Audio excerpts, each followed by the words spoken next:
a vírgula que divide o céu. O cheiro de sangue e poeira pairava sobre o ambiente naquele dia de sexta-feira, quando o sol escondia-se. Jesus mal conseguia respirar com os pulmões em chamas e a pressão da própria carne rasgando os pulsos, mas ainda sobrava alguma energia para conversar com um criminoso agonizando ao seu lado. Muitos pensam que a breve conversa decidiu o futuro daquele ladrão em segundos, mas há um segredo escondido na pequena mancha de tinta. Quase todos cresceram ouvindo que o ladrão conseguiu fazer um rápido atalho para o paraíso naquele mesmo instante. Uma ideia bastante lisonjeira, especialmente para aqueles que têm medo de morrer. Afinal, morrer se assemelha a despertar em campos verdejantes. Somente que, quando se analisa o conteúdo da Sagrada Escritura, fica claro que não é isso o que se lê.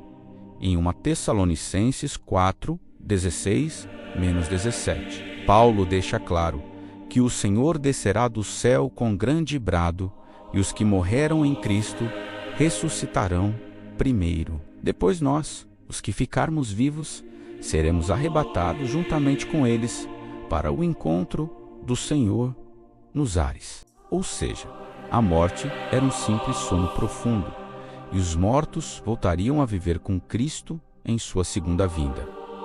Se esta é a regra geral, por que deveria haver uma exceção em um determinado caso? Aparentemente, encontramos a contradição clara entre o que Paulo prega e o que Lucas registra em Lucas 23 e 43. Deseja-se que a ressurreição ocorra logo. Porém, o fato é que o segredo não está nas palavras, mas no silêncio entre elas. Para que se entenda a história por trás destas poucas letras, é necessário observar a realidade física retratada em João 19, 31-33. Os judeus pediram a Pilatos que rompessem os joelhos dos crucificados para que os corpos não permanecessem na cruz aos sábados. Então, os soldados foram e quebraram as pernas do primeiro e do outro. Mas, chegando a Jesus, vendo-o já morto, não as quebraram.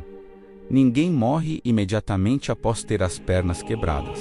Simplesmente, a vítima deixa de contar com a sustentação e morre lentamente sufocada. Logo, se o ladrão tinha suas pernas quebradas e ainda respirava ao pôr do sol, não poderia caminhar no paraíso naquele fim de tarde. Ele estava pregado no madeiro e sofria na escuridão, fiel às leis humanas e bíblicas da existência. Houve ainda a passagem em que Maria Madalena visita o jardim onde Jesus estava e tenta abraçar seus pés. Ele lhe disse: "Não me detenhas, porque ainda não subi para meu Pai." Ou seja, sequer Cristo havia ido ao paraíso naquele sábado. Não faz nenhum sentido que Jesus tenha mentido ou que a Bíblia tenha contradito seu próprio propósito.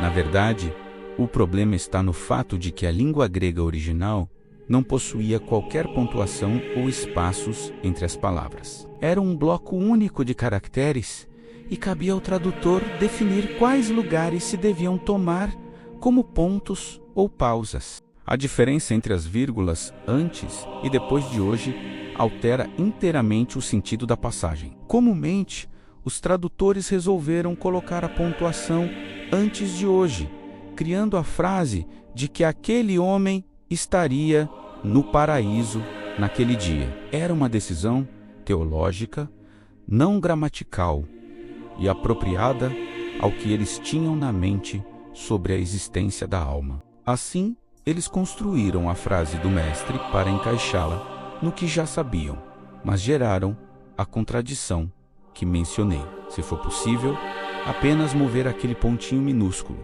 Uma casa adiante, a imagem se transformará num panorama inteiramente diferente. Desta vez, será "hoje em verdade te digo, estarás comigo no paraíso." O hoje passou a indicar o momento da promessa, e não o da realização. Jesus estava prometendo salvação naquele momento de derrota. Ele estava assegurando ao homem que, mesmo nesse dia de vergonha e de desespero, sua palavra seria a única constante. Não estava prometendo um cronograma da ressurreição, mas dando certeza de que aquele ladrão arrependido tinha seu lugar reservado à mesa. Existem algumas traduções ousadas, como a tradução ecumênica da Bíblia, que perceberam essa pequena sutileza na linguagem. Elas inserem o ponto depois de hoje, porque consideram a harmonia do resto do Evangelho muito mais respeitável. Deste modo, mantém o sentido unânime da passagem, permitindo que os mortos durmam no túmulo em paz, até a ressurreição. A morte não é um elevador que nos carrega imediatamente do chão ao céu. É apenas um descanso, uma pausa indispensável de repouso. Conforme explica Paulo, os que ficarmos vivos para a vinda do Senhor, não precederemos os que dormem. Pense em quanto alívio deve ter invadido a alma daquele homem naquele dia. Ele recebeu a palavra de honra de um rei eterno. A eternidade não começa quando você morre, mas quando você crê, Billy Graham